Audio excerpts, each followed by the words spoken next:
Ang malamig na hangin ang unang sumalubong kay Isabela. Isang marahas na puwersa ang humila sa kanya pababa, papalayo sa pamilyar na init ng kamay ng kanyang asawa.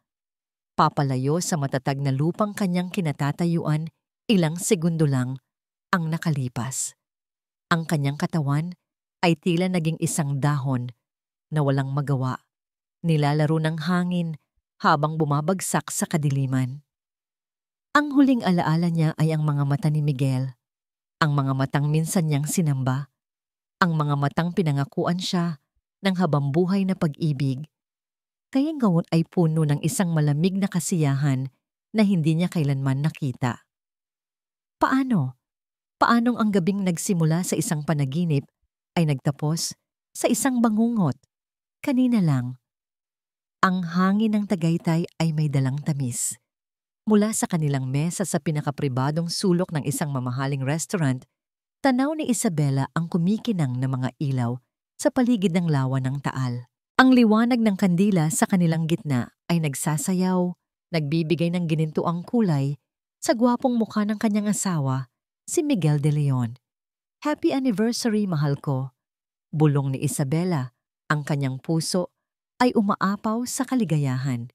Itinaas niya ang kanyang kopita ng alak. Para sa marami pang taon na puno ng pagmamahal. Para sa atin, sagot ni Miguel, at ang tunog ng kanilang mga kopita ay tila musika sa pandinig ni Isabela. Ang bawat detalye ng gabi ay perpekto. Ang pagkain, ang mahinang tugtog ng biolin sa di kalayuan, ang paraan ng paghawak ni Miguel sa kanyang kamay sa ibabaw ng mesa. Sa loob ng 3 taon, ito ang kanyang buhay. Isang buhay na puno ng pag-ibig at tiwala. Isang buhay na handa niyang ibigay ang lahat para kay Miguel. At ngayong gabi, gagawin niya iyon. May kinuha siyang isang folder mula sa kanyang tabi. Dahan-dahan niya itong inilapag sa mesa. Sa pagitan nila, napakunot ang noo ni Miguel, puno ng pagtataka. Ano ito, Isabela? Ngumiti si Isabela, isang nangiti na nagmumula sa kaibuturan ng kanyang kaluluwa. Buksan mo. Nang buksan ni Miguel ang folder, nakita ni Isabela ang unti-unting pagbabago sa ekspresyon nito. Ang pagtataka ay napalitan ng hindi makapaniwalang tingin. Sa loob ng folder ay ang mga dokumentong legal na naglilipat sa kanya ng kontrol sa Reyes Holdings, ang kumpanyang minana ni Isabela mula sa kanyang mga magulang, ang kanyang buong yaman. Isabela, hindi ko maintindihan, sabi ni Miguel. Ang kanyang boses ay bahagyang nanginginig.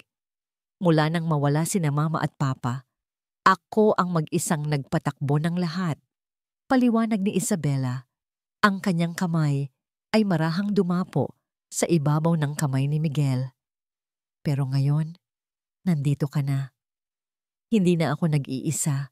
Gusto kong maging magkatuwang tayo sa lahat ng bagay. Ikaw ang hari ng buhay ko, Miguel. Nararapat lang na ibigay ko sa iyo ang aking kaharian. Tinitigan siya ni Miguel ng matagal na para bang sinusuri ang bawat sulok ng kanyang pagkatao. Pagkatapos ay isang malawak na ngiti ang gumuhit sa mga labi nito. Tumayo ito, lumapit sa kanya at marahang hinawakan ang kanyang mukha. Ikaw ang pinakamabuting nangyari sa buhay ko, Isabela. Pangako, hinding-hindi kita bibiguin. Hinalikan siya nito, at sa halik na yon, naramdaman ni Isabela ang kasiguraduhan ng kanilang kinabukasan. Nawala ang lahat ng kanyang alinlangan. Ibinigay niya ang kanyang tiwala sa tamang tao. Matapos ang hapunan, inaya siya ni Miguel na maglakad. Naglakad sila sa isang landas na may mga ilaw, papalayo sa ingay ng restaurant, patungo sa isang viewing deck na nakatanaw sa bangin. Ang buwan ay bilog at maliwanag. Ang simoy ng hangin ay lumamig, ngunit hindi ito ininda ni Isabela habang nakayakap sa braso ni Miguel. Huminto sila sa dulo ng daan, sa isang lugar na napapalibutan ng isang mababang bakal na harang. Ang kadiliman sa ibaba nila ay tila walang katapusan. Ang ganda dito, bulong ni Isabela, Isinandal ang kanyang ulo sa balikat ni Miguel. Hindi sumagot si Miguel. Naramdaman ni Isabela ang unti-unting pagbabago sa kanya. Ang init ng kanyang katawan ay tila nawala. Ang kanyang mga kalamnan ay nanigas. Dahan-dahan siyang humiwalay at tumingin sa asawa. Ang ngiti sa mukha nito kanina ay wala na. Napalitan ito ng isang blankong ekspresyon. Miguel, may problema ba? Tumingin ito sa kanya at sa liwanag ng buwan, nakita ni Isabela ang isang bagay sa mga mata nito na nagpatindig ng kanyang mga balahibo. Isang malamig na kislap. Alam mo ba kung ano ang paborito kong parte ng gabing ito, Isabela? Tanong nito. Ang boses ay iba. Walang emosyon. Umiling si Isabela. Ang kanyang puso ay nagsimulang kumabog ng mabilis. Ano? Isang hakbang itong lumapit sa kanya at isang hakbang naman siyang umatras hanggang sa maramdaman niya ang malamig na bakal ng harang sa kanyang likuran. Ang sandaling ito, sabi ni Miguel, ang sandaling makita ko sa mga mata mo na naiintindihan mo na ang lahat. Hindi kita maintindihan, Miguel. Isang mapait na tawa ang kumawala sa mga labi nito. Siyempre hindi. Dahil masyado kang nabulag ng pag-ibig, masyado kang nagtiwala. Itinaas nito ang kamay at marahang hinaplos ang kanyang pisngi. Ang dating haplos na nagpapakilig sa kanya ay ngayon ay parang haplos ng isang ahas.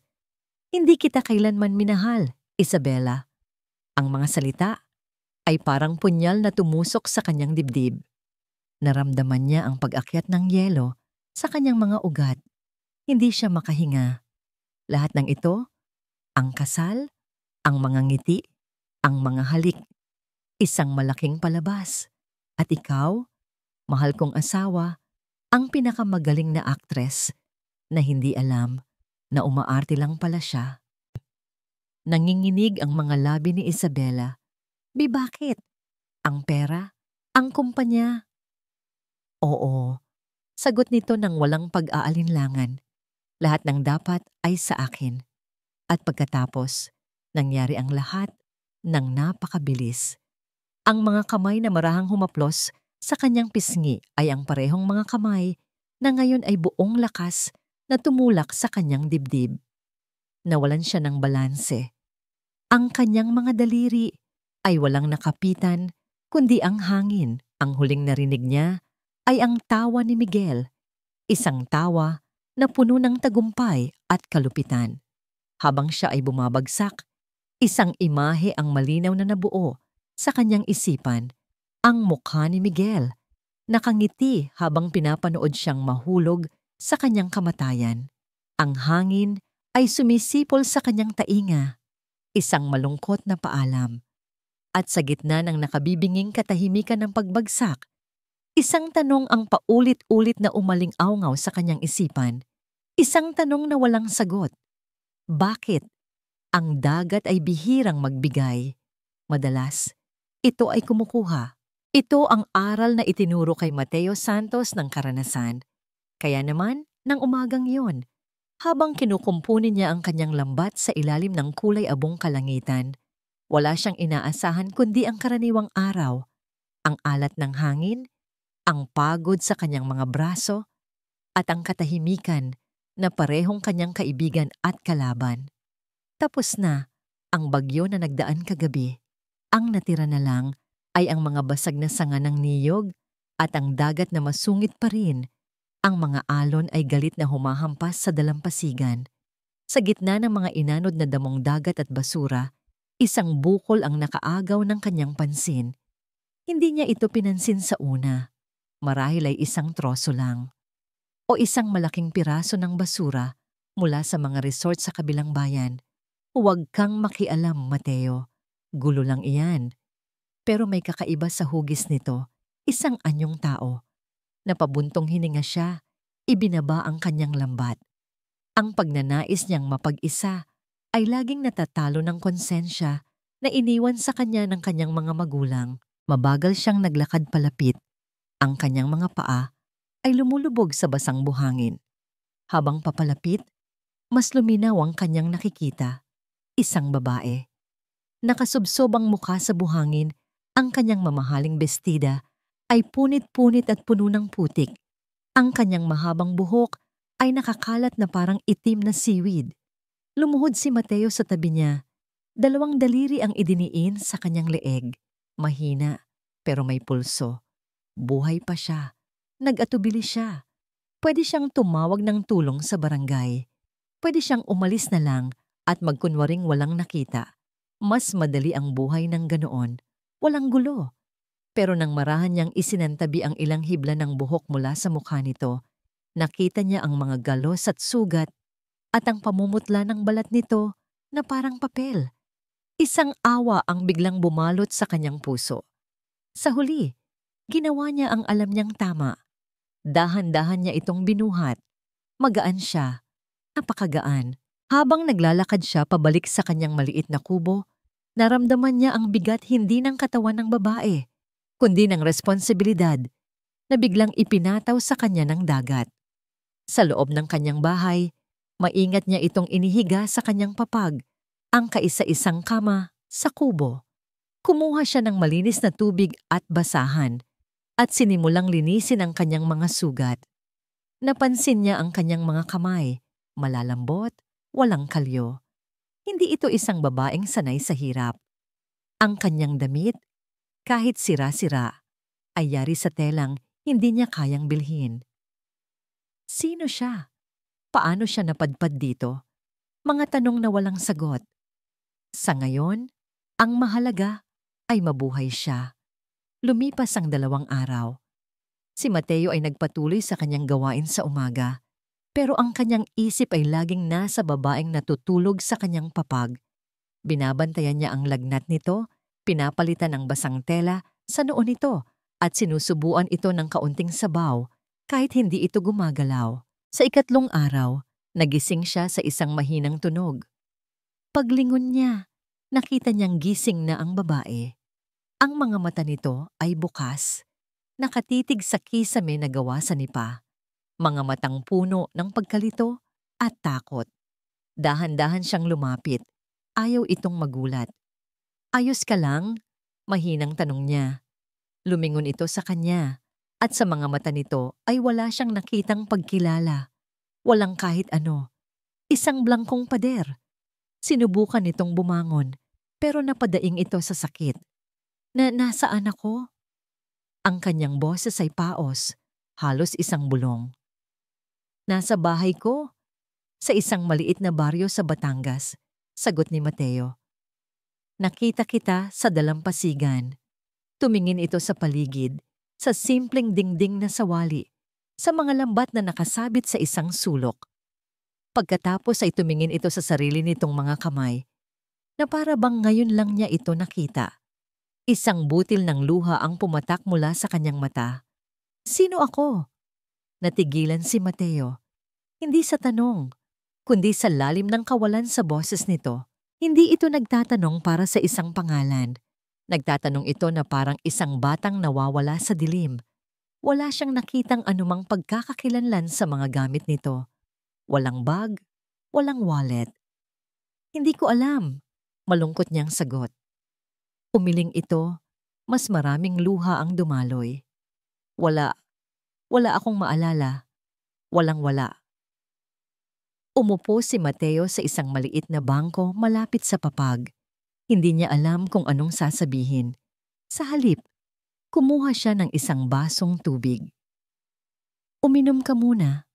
Sa mga sumunod na araw, isang bagong routine ang nabuo. Ang babae ay nanatiling tahimik, laging nakatingin sa malayo, sinusubukang hulihin ang mga alaala na hindi dumarating. Tinulungan siya ni Mateo na maglakad-lakad sa dalampasigan, umaasang may isang bagay na magpapaalala sa kanya. Ngunit wala. Ang dagat na nagdala sa kanya ay hindi nag-aalok ng anumang sagot.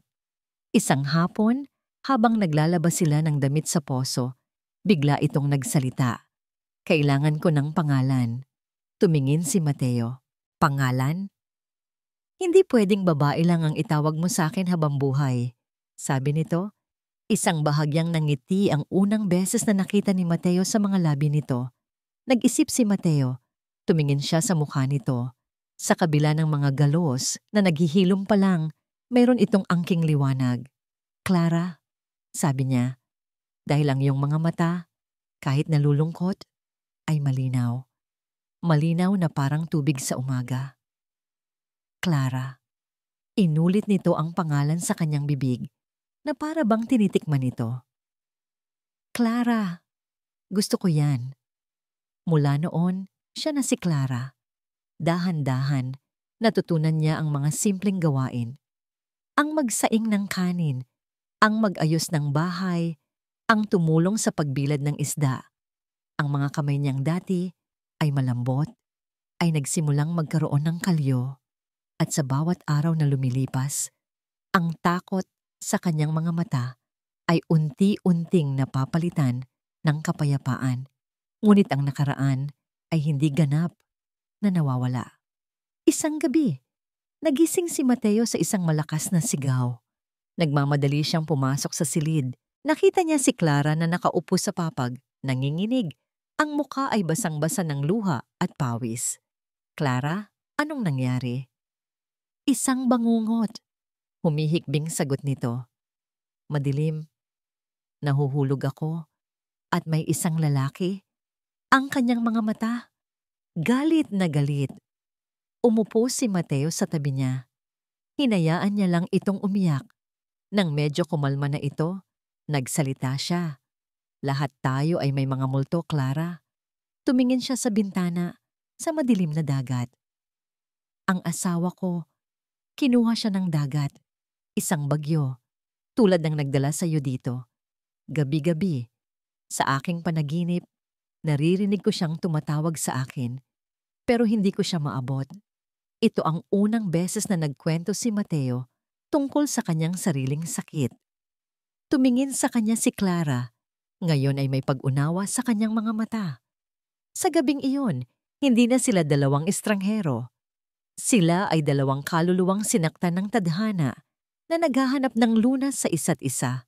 Kinabukasan, habang nililinis ni Clara ang iilang gamit na suot niya nang matagpuan siya, may napansin siyang kumikinang sa tupi ng kwelyo ng kanyang punit na bestida. Hinila niya ito, isang piraso ng sirang kwintas, isang maliit na gintong palawit na hugis titik. Titik ay. Hinawakan niya ito ng mahigpit. Pinilit niyang alalahanin. Ay, para saan? Isang pangalan, isang lugar. Walang dumating na sagot. Tumingin siya sa salamin, isang luma at basag na salamin na nakasabit sa dingding. Nakita niya ang mukha ni Clara, pero ang kwintas sa kanyang palad ay tila bumubulong ng isang pangalan, ng isang buhay na hindi niya kilala. Isang taon. Sa loob ng isang taon, ang dagat ang naging kalendaryo ni Clara. Ang pagtaas at pagkati ng tubig ang nagsasabi sa kanya ng oras. Ang pagbabago ng hangin ang nagpapahiwatig ng pagpapalit ng panahon. At ang ritmo ng mga alon ang naging musika ng kanyang simpleng buhay. Ang mundong dati ay isang nakakatakot na kawalan, ay napuno ng mga bagong kahulugan.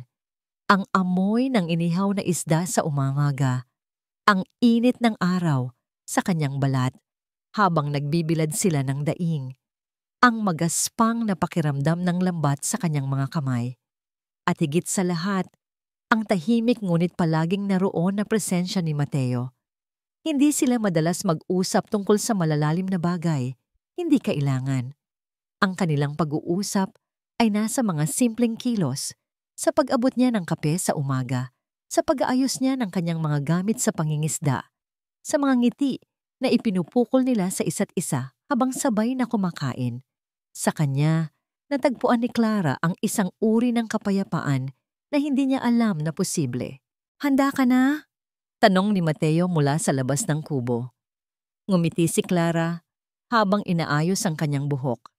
Sandali lang. Ngayon ay araw ng palengke. Minsan sa isang buwan, pumupunta sila sa bayan para ipagbili ang mga huli ni Mateo at bumili ng kanilang mga pangangailangan. Ito ang paboritong araw ni Clara. Isang pagkakataon na makakita ng ibang mga muka at maranasan ang abalang buhay sa labas ng kanilang tahimik na dalampasigan. Lumabas siya ng kubo. Nakita niya si Mateo na nakasandal sa tricycle na kanilang inarkila. Suot nito ang paborito nitong polong may kupas na kulay. Napangiti si Clara. Sa mata ng iba, si Mateo ay isang ordinaryong mangingisda. Pero sa kanya, ito ang lalaking nagligtas sa kanya sa lahat ng paraan. Tara na, sabi ni Mateo. Inilahad ang kamay para tulungan siyang sumakay. Habang bumibiyahe sila, ang masayang tanawin ng probinsya ay dumadaan sa kanilang paningin. Masaya silang nagkukwentuhan tungkol sa mga bibilhin. Biglang may kinuha si Mateo mula sa kanyang bulsa. Para sa'yo, sabi niya. Inilalagay sa palad ni Clara ang isang maliit na bagay. Isang suklay sa buhok, gawa sa pinakinis na kabibe, kumikinang ito na parang perla sa sikat ng araw. Simple lang ito, pero para kay Clara, ito ang pinakamagandang alahas sa buong mundo. Mateo, ang ganda! Sabi niya, ang kanyang mga mata ay nagningning. Nakita ko lang sa dalampasigan kahapon. Naalala kita? Simpleng sabi ni Mateo, pero ang init sa kanyang mga mata ay nagsasabi ng higit pa. Maingat na isinuksok ni Clara ang suklay sa kanyang buhok. Naramdaman niya ang kakaibang kilig. Isang mainit na pakiramdam na unti-unting lumalago sa kanyang dibdib para kay Mateo. Isang pag-asa. Pagdating sa bayan, agad silang nagtungo sa isang maliit na karinderya para mananghalian matapos maibenta ang mga isda. Umorder si Mateo ng kanilang paboritong goto. Ang lugar ay maingay, puno ng tawanan at usapan. Sa isang sulok, may isang lumang TV na nagpapalabas ng balita. Hindi ito pinansin ni Clara. Sa paggunita, sa unang anibersaryo ng malagim na pagpanaw ng nag-iisang tagapagmana ng Reyes Holdings, Isabela Reyes. Napatigil si Clara sa pagsubo. Ang pangalan, Isabela Reyes. Tila may kinalabit ito sa isang malayong sulok ng kanyang isipan. Tumingin siya sa TV. Isang larawan ng isang babaeng nakangiti ang ipinakita. Maganda. Mukhang masaya. Pero ang mga mata, bakit parang pamilyar ang lungkot sa mga matang iyon? Ang kumpanya ay patuloy na umuunlad sa ilalim ng pamumuno ng kanyang asawa, ang bagong CEO na si Miguel De Leon. At pagkatapos, lumitaw ang isang mukha sa screen. Isang lalaking guwapo at nakangiti. Suot ang isang mamahaling suit. Miguel De Leon. Miguel. Ang pangalan ay parang kulog na yumanig sa buong pagkatao ni Clara.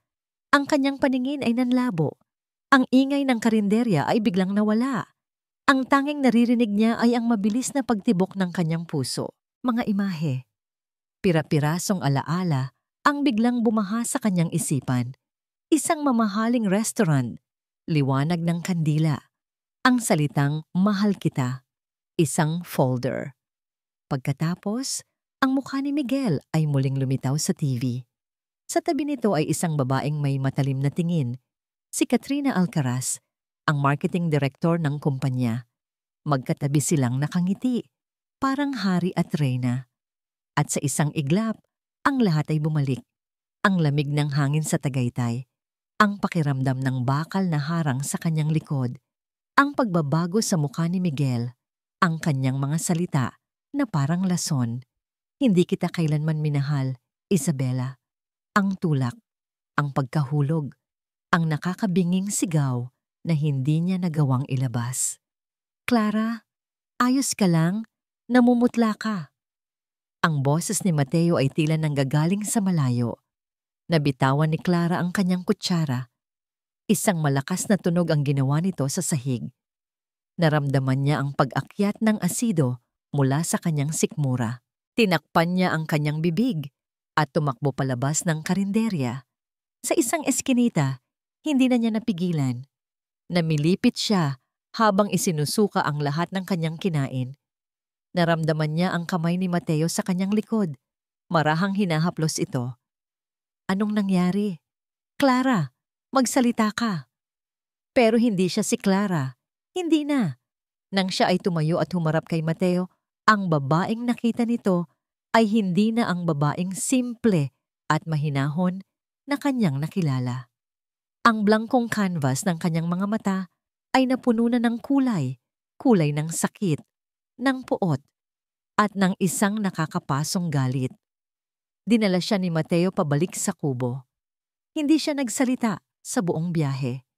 Ang kanyang mga kamay ay nakakuyom sa kanyang kandungan. Ang kanyang isip ay isang bagyo ng mga alaala na ngayon ay kumpleto na. Pagdating sa bahay, dire-diretso siya sa loob. Tumayo siya sa gitna ng maliit na sala, ang lugar na naging kanyang santuwaryo sa loob ng 1 taon. Ngayon, parang isang kulungan. Clara. Nagsimulang magsalita si Mateo. Ang kanyang mukha ay puno ng pag-aalala. Humarap siya. Ang kanyang titig ay malamig na parang yelo. Hindi ako si Clara, sabi niya. Ang kanyang boses ay matigas at walang emosyon. Bawat salita ay tila matagal na inipon sa ilalim ng dagat. Ako si Isabela at babalikan ko ang lahat ng kinuha nila sa akin. Hindi nakapagsalita si Mateo. Nakita niya ang pagbabago at natakot siya rito. Iniangat ni Isabela ang kanyang kamay patungo sa kanyang buhok. Kinuha niya ang suklay na gawa sa kabibe, ang simbolo ng kanyang bagong buhay, ang regalo ng pag-asa. Tinitigan niya ito saglit. Isang patak ng luha ang tumulo mula sa kanyang mata at pumatak sa makinis na ibabaw nito. Pagkatapos, isinara niya ang kanyang palad. Narinig ni Mateo ang isang mahinang tunog ng pagkabali. Idinilat ni Isabela ang kanyang mga mata. Dahan-dahan niyang ibinuka ang kanyang kamay. Ang magandang suklay ay pira-piraso na. Ang matatalim na gilid ng nabasag na kabibe ay bumaon sa kanyang balat. At isang maliit na agos ng dugo ang nagsimulang dumaloy mula sa kanyang nakakuyom na kamao. Pero hindi niya ito ininda. Ang sakit sa kanyang kamay ay walang-wala kumpara sa apoy ng paghihiganti na ngayon ay nagliliyab sa kanyang kaluluwa. Ang unang isinakripisyo ni Isabela ay ang kanyang buhok sa isang maliit na paupahang kwarto sa Maynila na nakuha niya mula sa pagbenta ng natitirang piraso ng kanyang sirang kwintas. Humarap siya sa isang maliit na salamin. Ang mahabang buhok na dati ay hinahaplos ni Miguel. Ang buhok na minsan ay sumisimbolo sa kanyang pagkababae ay kailangan ng mawala. Gunting. Ang malamig na bakal ay dumampi sa kanyang balat. Pumikit siya ng mariin. Paalam, Isabela. Isang gupit. 2. 3. Ang mga itim na hibla ng kanyang nakaraan ay isa-isang nalaglag sa sahig na semento. Nang matapos siya, ang dati niyang alon-along buhok ay hanggang balikat na lang at magulo. Sunod, kinuha niya ang isang kahon ng pangkulay ng buhok, isang murang brand na may kulay na ordinaryong brown. Pagkatapos ng ilang oras, isang ibang babae ang tumitig pabalik sa kanya mula sa salamin. Ang buhok niya ay mas maikli at walang kinang. Ang kanyang balat, na sinanay na sa araw ng Batangas, ay mas kayumanggi. Nagsuot siya ng salamin na may makapal na itim na frame kahit hindi naman malabo ang kanyang mga mata. Hindi na siya si Isabela Reyes, ang heredera na may malambot na puso. Siya si Clara David, isang babaeng walang nakaraan, isang anino na may misyon.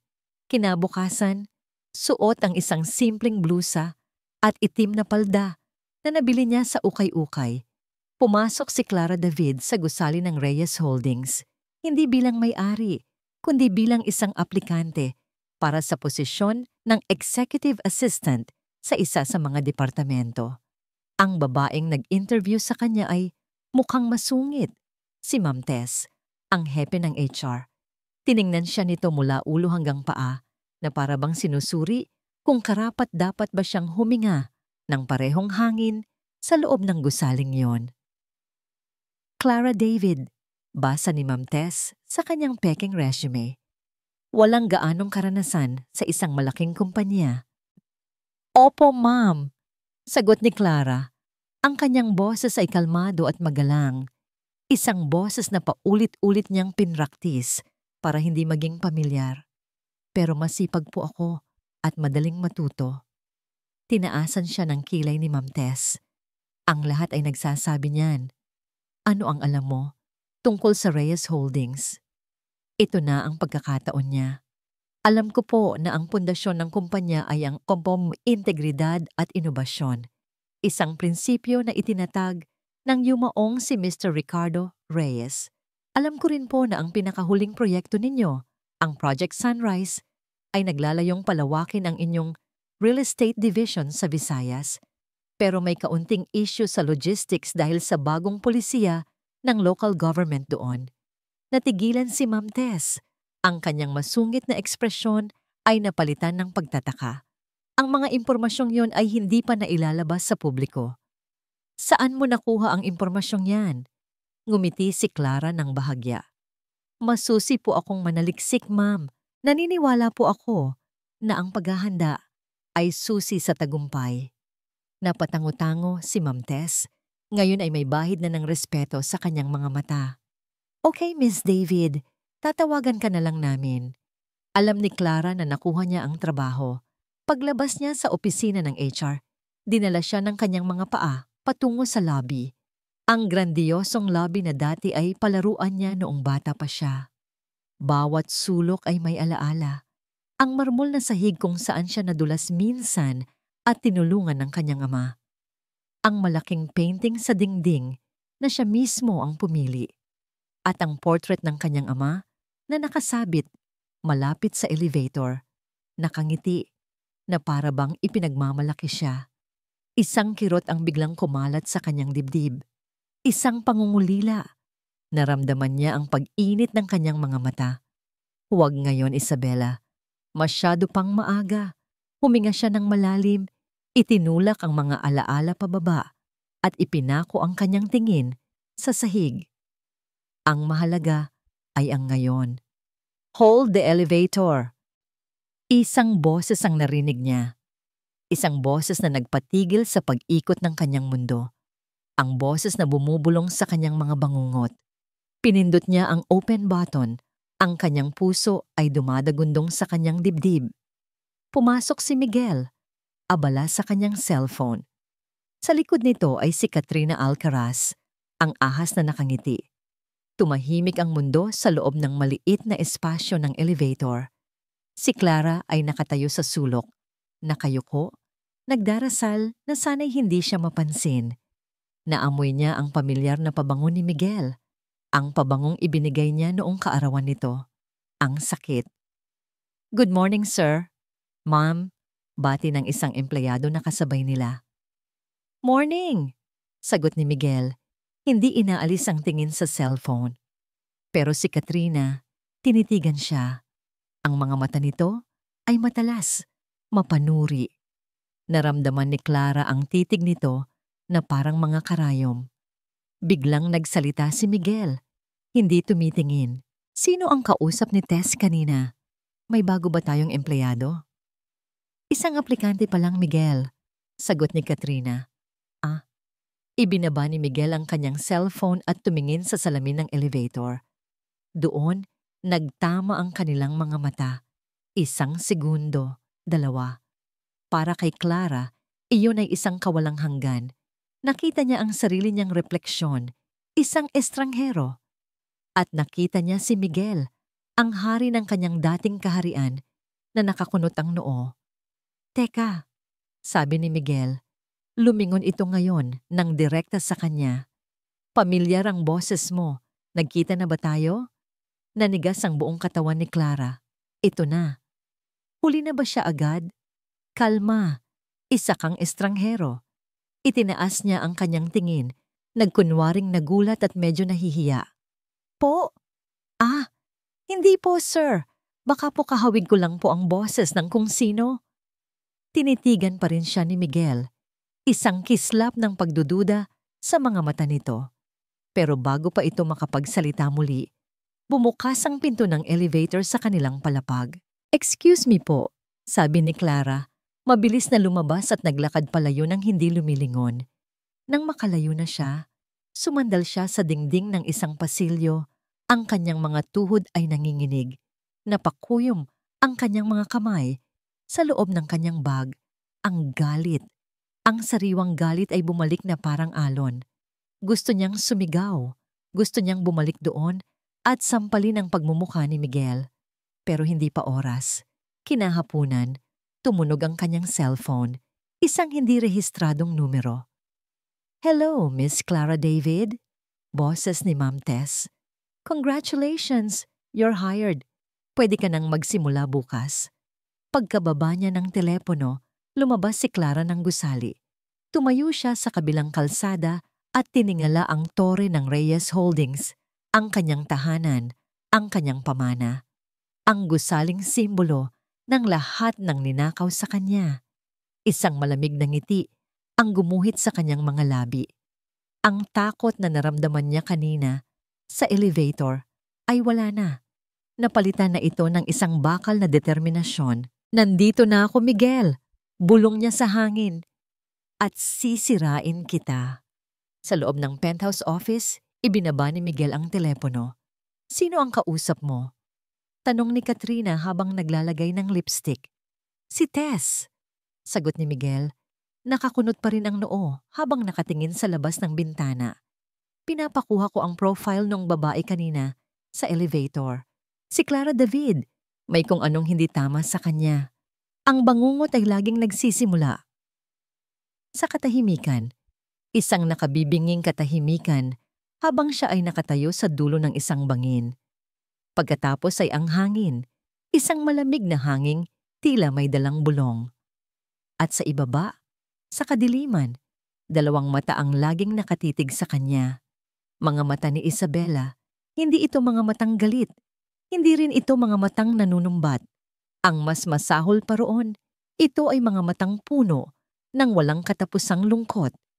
At sa bawat gabi, sa kanyang panaginip, nararamdaman ni Miguel ang isang puwersang humihila sa kanya pababa, patungo sa mga matang yon. "Miguel!" Nagising si Miguel de Leon na humihingal. Ang kanyang puso ay kumakaripas sa kanyang dibdib.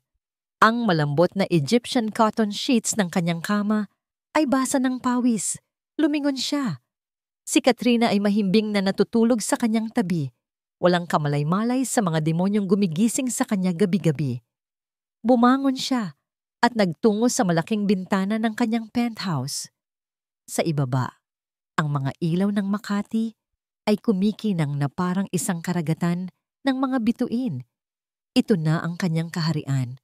Ang bawat gusali, bawat kalsada, bawat kumikinang na ilaw ay simbolo ng kanyang tagumpay.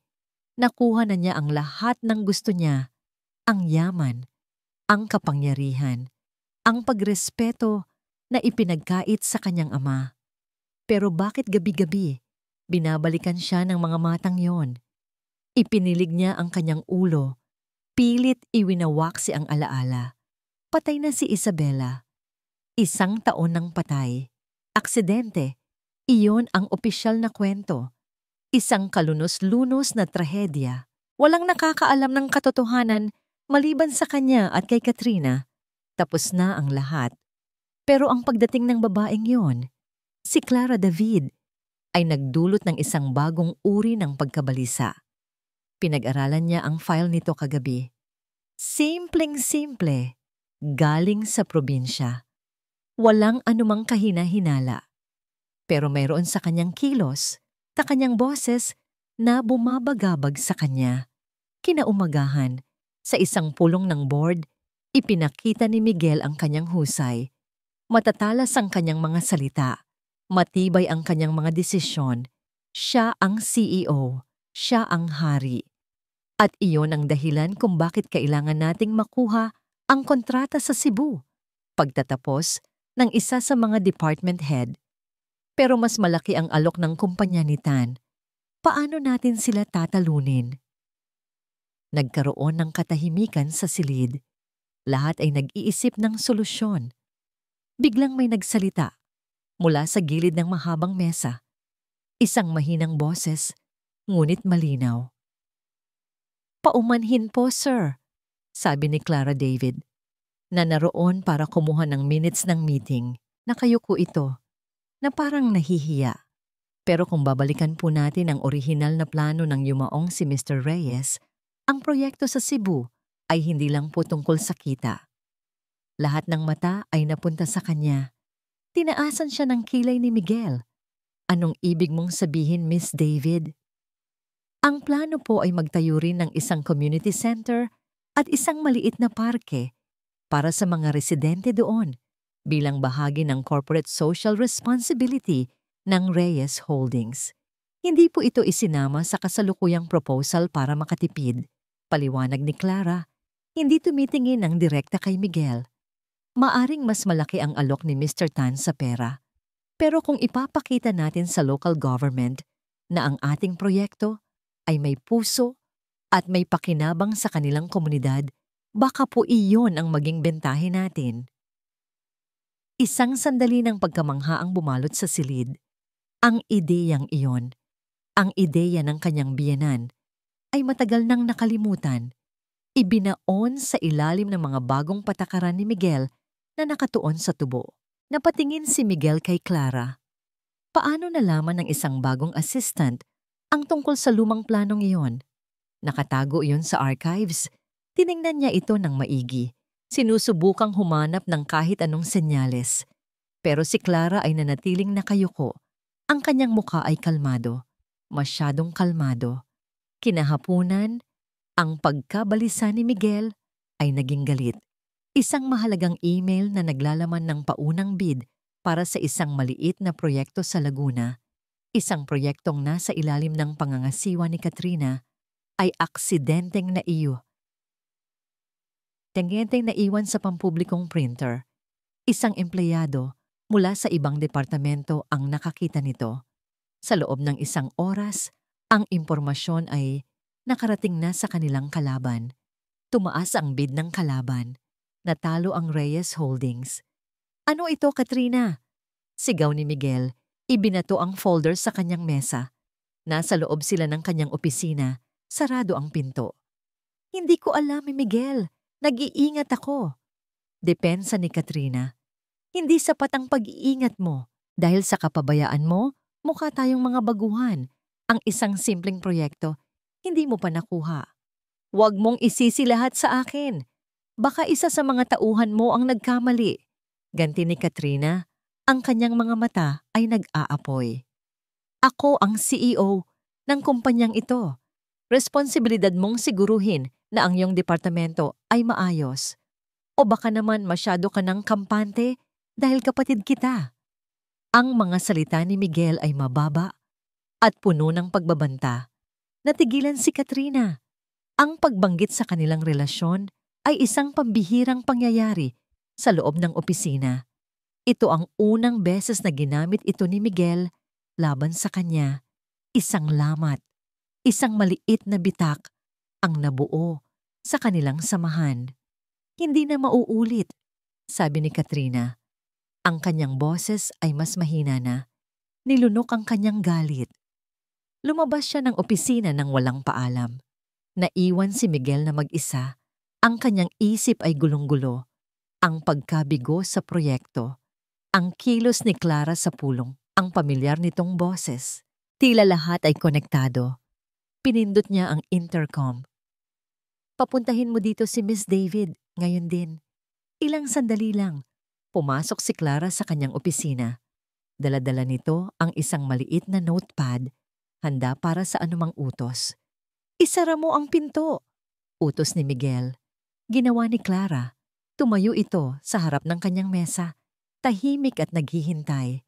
Tumayo si Miguel at dahan-dahang umikot, huminto sa likuran niya. Sinusubukan niyang basahin ang reaksyon nito, pero wala. Para itong isang pader na bato. Magaling ang iyong suhestiyon kanina sa pulong, Miss David, sabi niya. Ang kanyang boses ay mapanuri. Para kang isang taong matagal na sa kumpanya. Nagbabasa lang po ako ng mga lumang files, sir. Gusto ko pong matutunan ang kasaysayan ng kumpanya. Sagot nito. Hindi pa rin gumagalaw. Huminga ng malalim si Miguel. Tama na ang paligoy-ligoy. Huminto siya sa harap nito. Napakapit, pinilit itong salubungin ang kanyang tingin. Tinitigan niya ang mga mata nito. Hinahanap ang mga matang nakikita niya sa kanyang panaginip. Nagkita na ba tayo dati? Diretsang tanong niya. Ang mga mata ni Clara ay hindi kumurap.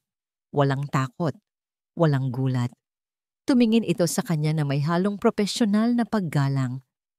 Hindi po, sir. Mahinahong sagot nito. Pagkatapos ay bahagya itong ngumiti, isang nangiting hindi umabot sa mga mata nito. Sigurado po ako na maaalala ko kung nakilala ko na ang isang tulad ninyo. Ang sagot ay magalang, ngunit para kay Miguel, ito ay parang isang hamon, isang insulto na nakabalot sa sutla. Napatitig lang siya habang si Clara ay yumuko ng bahagya at naghintay ng susunod na utos. Alam ni Miguel na may mali. Nararamdaman niya ito sa kaibuturan ng kanyang kaluluwa. Ang babaeng ito ay hindi lang isang simpleng assistant mula sa probinsya. Siya ay isang multo at hindi alam ni Miguel kung kaninong multo.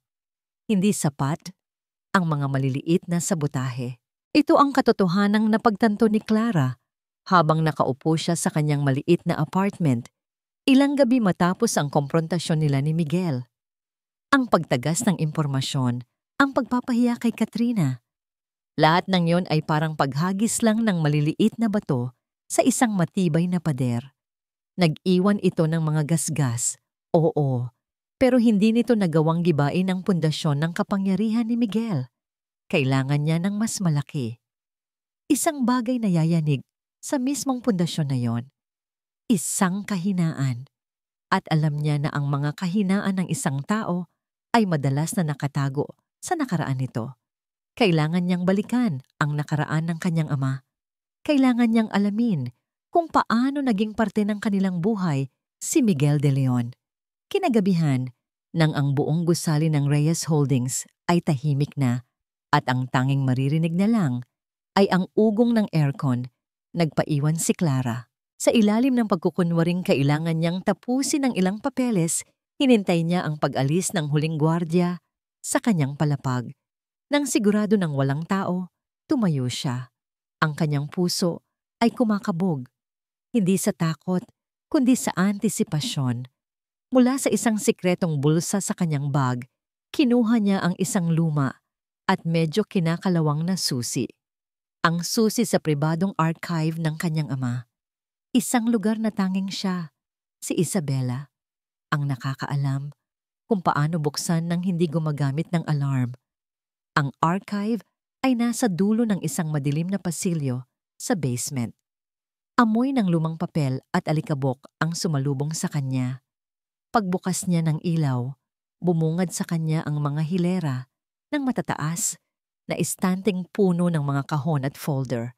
Ito ang kasaysayan ng kumpanya, ang kasaysayan ng buhay ng kanyang ama. Naglakad siya sa pagitan ng mga estante, ang kanyang mga daliri ay marahang dumadampi sa mga luma ng karton. Sa isang iglap, naramdaman niya ang presensya ng kanyang ama. Para bang naroon lang ito sa isang sulok, nakangiti, ipinagmamalaki ang kanyang dedikasyon. Isang mainit na likido ang namuo sa kanyang mga mata, pero mabilis niya itong pinigilan. Hindi ngayon ang oras para sa luha. Ang hinahanap niya ay hindi mga ulat sa pananalapi o mga blueprints ng proyekto. Ang hinahanap niya ay si Miguel. Nagsimula siyang maghanap sa mga files mula sa taon kung kailan unang pumasok si Miguel sa kumpanya bilang isang junior executive. Nakita niya ang resume nito. Nakita niya ang mga proyekto kung saan ito nasangkot. Walang kakaiba. Lahat ay malinis at professional. Lumipas ang isang oras. 2. Nagsimula ng manakit ang kanyang likod at mga mata. Halos mawalan na siya ng pag-asa. Marahil ay wala siyang matatagpuan dito. Marahil ay isa lang talagang sakim na oportunista si Miguel. Pagod na siyang umupo sa sahig. Ipinikit niya ang kanyang mga mata. Papa, tulungan mo ako. Bigyan mo ako ng senyales. Nang imulat niya ang kanyang mga mata, ang kanyang tingin ay napadako sa isang estante sa pinakasulok ng silid. Hindi ito naglalaman ng mga opisyal na kahon. Sa halip, may isang maliit na baul na gawa sa kahoy. Ang uri ng baul na pinagtataguan ng mga personal na bagay. Tumayo siya at lumapit. Dahan-dahan niyang itinaas ang takip. Sa loob, naroon ang mga lumang ID ng kanyang ama, ang kanyang paboritong pluma, at ilang mga album ng litrato. Binuklat niya ang unang album. Mga litrato niya noong bata pa siya, kasama ang kanyang mga magulang. Napangiti siya ng mapait. Ang dating saya ay ngayon ay parang kutsilyong humihiwa sa kanyang puso.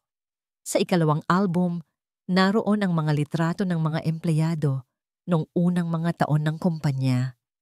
Mga Christmas party, mga outing. At sa isang pahina, natigilan siya. Isang litrato ng dalawang lalaki, magkaakbay, nakangiti ng malapad. Ang isa ay ang kanyang ama, mas bata pa. Ang isa naman ay isang lalaking hindi niya kilala, ngunit merong pamilyar sa ngiti nito. Kinuha niya ang litrato mula sa plastik na takip. Sa likod, may sulat kamay ng kanyang ama. Ricardo de Leon, 1985 Ricardo de Leon.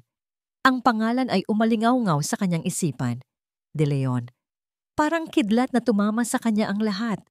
Naalala niya ang mga pira-pirasong kwento ni Miguel tungkol sa kanyang ama. Isang ama na namatay na bigo. Isang ama na niloko sa negosyo. Ayon kay Miguel, isang ama na ang tanging bilin ay kunin mo ang nararapat para sa atin. Tinitigan niyang muli ang litrato. Ang ngiti ng lalaki. Parehong-pareho sa ngiti ni Miguel kapag nakakakuha ito ng gusto niya. Ito ang ama ni Miguel. Nagsimulang magdugtong-dugtong ang lahat sa kanyang isipan. Hindi lang ito tungkol sa pera. Hindi lang ito tungkol sa kasakiman. Mas malalim, mas personal. Ito ay paghihiganti. Ang pagpapakasal sa kanya. Ang pagkuha ng kanyang tiwala. Ang pag-agaw sa kumpanya. Lahat ay bahagi ng isang matagal ng planong ipaghiganti ang ama nito. Ginamit siya ni Miguel. Siya ang naging instrumento para sa isang galit na hindi niya kailanman naintindihan. Naramdaman ni Clara ang pag-ikot ng kanyang sikmura. Ang pagtataksil ay mas masakit pa kaysa sa unang beses dahil ngayon, alam na niya. Ang ugat nito ay hindi kasakiman. Ang ugat nito ay puot. Hawak-hawak pa rin niya ang litrato, ang kanyang mga daliri ay nanginginig. Ito na ang kahinaang hinahanap niya. Ang connection, ang motibo. Isang malakas na kalabog. Nagulat siya. Mabilis na tumayo ang kanyang mga balahibo. Bumukas ang pinto ng archive. Isang anino ang tumayo laban sa liwanag mula sa pasilyo. Dahan-dahan itong humakbang papasok at ang liwanag mula sa bumbilya sa itaas ay tumama sa mukha nito. Si Katrina. Ang kanyang mga mata ay malamig na parang yelo. Nakatitig ng diretso sa kanya. Ang kanyang mga labi ay nakakurba sa isang mapanganib na ngiti. Anong ginagawa mo dito? Tanong ni Katrina. Ang kanyang boses ay mahina, ngunit puno ng pagbabanta. Pumuputol sa nakabibinging katahimikan ng silid. Ang instinct ay isang sandata. Sa mundo ng negosyo, sa mundo ng mga ahas na nakasuot ng mamahaling damit, ang instinct ni Katrina Alcaraz ang laging nagliligtas sa kanya. At sa sandaling ito, habang nakatayo siya sa bukana ng madilim na archive, lahat ng instinct niya ay sumisigaw ng isang salita. Panganib. Nakita niya kung paano nagulat si Clara David. Isang mabilis na pagtibok ng ugat sa leeg nito. Isang bahagyang panlalaki ng kanyang mga mata. Pero ang mas nakagugulo ay kung gaano kabilis nawala ang mga senyales na yon. Sa isang iglap, napalitan ito ng isang kalmadong pagkukunwari. Isang perpektong maskara. Anong ginagawa mo dito? Ulit ni Katrina. Ang kanyang boses ay parang isang patalim sa katahimikan. Bawat hakbang niya palapit ay may kalkulasyon. Pinapanood niya ang bawat galaw ng babae. Napansin niya ang hawak nitong lumang litrato. Mabilis itong naisukbit ni Clara sa isang folder na nasa ibabaw ng isang kahon na para bang isa lang itong ordinaryong papel na naligaw. Isang kilos na napakakinis. Halos hindi mo mapapansin kung hindi ka nagmamasid. Pero si Katrina, laging nagmamasid. Ma'am Katrina, nagsalita si Clara. Ang boses ay puno ng paggalang, ngunit hindi takot. Iyon ang unang bagay na muling bumagabag kay Katrina. Walang takot. Paumanhin po kung nagambala ko kayo. Pinahanap po kasi sa akin ni Sir Miguel ang file ng isa sa mga pinakaunang real estate project ng kumpanya para po sa isang feasibility study. Naisip ko po na mas mabilis kung ako na mismo ang hahanap dito. Isang perpektong palusot. Isang palusot ng isang masipag at dedikadong empleyado. Ngunit para kay Katrina, ang kasinungalingan ay may sariling amoy at ang hangin sa silid ay nangangamoy nito. Walang inutos si Miguel. Alam niya iyon. Talaga? Sabi ni Katrina. Huminto siya sa harap mismo ni Clara. Mas matangkad siya ng bahagya at ginamit niya ito bilang bentahe. At sa dinami-dami ng kahon dito mo sa personal na baul ni Mr. Reyes na isipang maghanap ng project file? Hindi na tinag si Clara. Naisip ko po na baka may mga lumang litrato o notes si Mr. Reyes na makakatulong. Minsan po, ang pinakamagagandang ideya ay nasa mga personal na alaala. Ang babaeng ito ay magaling. Masyadong magaling. Ngumiti si Katrina, isang ngiting hindi umabot sa kanyang mga mata. Isang magandang inisyatibo, Miss David. Pero sa susunod, hayaan mo ang mga trabahong tulad nito sa mga taong otorisado. May mga lugar sa kumpanyang ito na hindi para sa lahat. Kinuha niya ang folder kung saan isinukbit ni Clara ang litrato. Binuklat niya ito. Mga lumang dokumento, walang litrato. Naitago na nito. Maari ka nang umalis, sabi ni Katrina. Hindi inaalis ang kanyang matalim na tingin. At tandaan mo ang sinabi ko, manatili ka sa lugar kung saan ka nararapat. Yumuko si Clara. Opo ma'am, maraming salamat po. Naglakad ito palabas. Ang kanyang mga hakbang ay kalmado at hindi nagmamadali. Naiwan si Katrina sa loob ng archive. Ang kanyang isip ay tumatakbo ng mas mabilis kaysa dati. Sino ka ba talaga, Clara David? Kinagabihan, nagkita sila ni Miguel sa isang tahimik at mamahaling bar sa BGC, isang lugar na malayo sa mga matang mapanghusga. Nauna siyang dumating, umorder ng isang baso ng whiskey. Ang pait nito ay ang tanging bagay na nagpapakalma sa kanya. Dumating si Miguel, mukhang kontento at walang anumang alalahanin. Hinalikan siya nito sa pisngi. Pasensya na, may tinapos lang akong tawag. Kailangan nating mag-usap, sabi ni Katrina. Walang paligoy-ligoy. Napansin ni Miguel ang seryosong tono sa kanyang boses. Ano na yon? Ang babaeng iyon. Si Clara, sabi ni Katrina. Ang kanyang mga daliri ay mahigpit na nakahawak sa baso. Nahuli ko siya sa archives ni Mr. Reyes kanina. Nagkalkal sa mga personal na gamit. Hindi agad nagbago ang ekspresyon ni Miguel. Baka naman masipag lang talaga.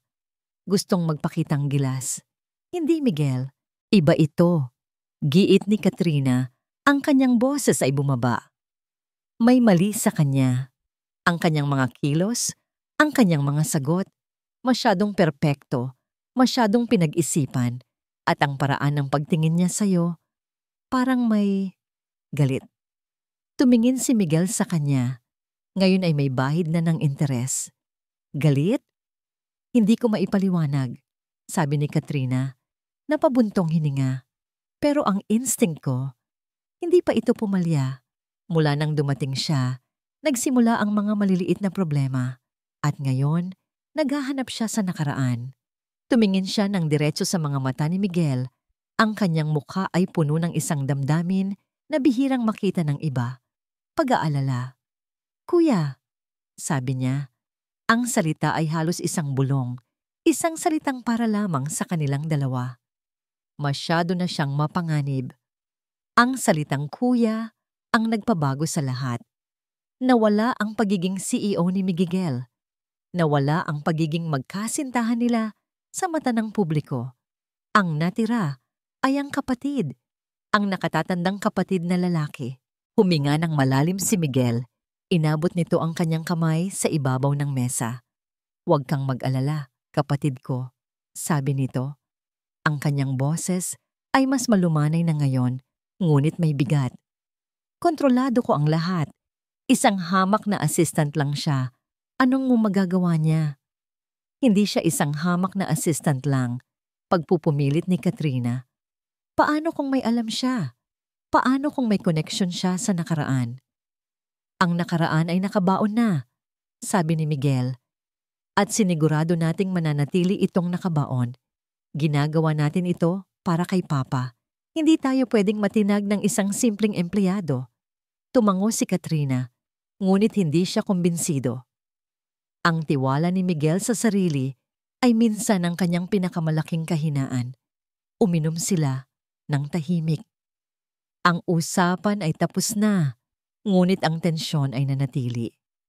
Alam ni Katrina na kailangan niyang gumawa ng sarili niyang hakbang. Nang gabing iyon, pag-uwi niya sa kanyang sariling kondo, kinuha niya ang kanyang cellphone. Nag-dial siya ng isang numero. "Hello," sabi ng isang magaspang na boses sa kabilang linya. "Kailangan ko ng serbisyo mo," sabi ni Katrina. Ang kanyang boses ay malamig at walang emosyon. "Kailangan kong malaman ang lahat tungkol sa isang babae.